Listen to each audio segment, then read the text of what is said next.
നാളെ വിശ്വവിഖ്യാതമായ മകരവിളക്കാണ്. ശബരിമല മകരവിളക്ക്.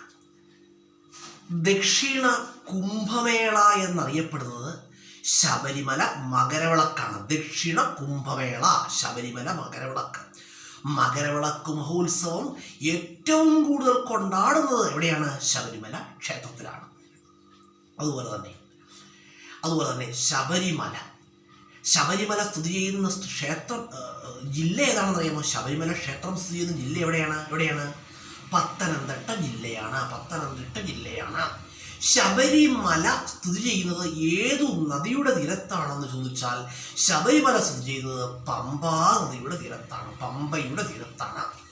ശബരിമലയെ ചുറ്റി ഒഴുകുന്ന നദി ഏതാണ്? ശബരിമലയെ ചുറ്റി ഒഴുകുന്ന നദി എന്ന് പറഞ്ഞാൽ ഏതാണ്? അച്ചൻകോവിൽ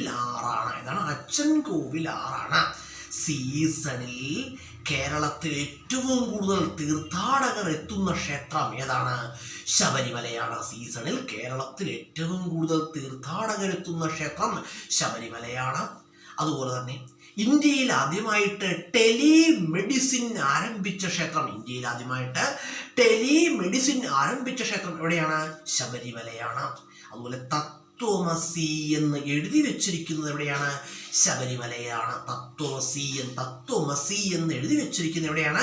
ശബരിമലയിലാണ്. തത്വമസി എടുത്തിരിക്കുന്നത് ഛാന്തോഗ്യോപനിഷത്തിൽ നിന്നുമാണ്.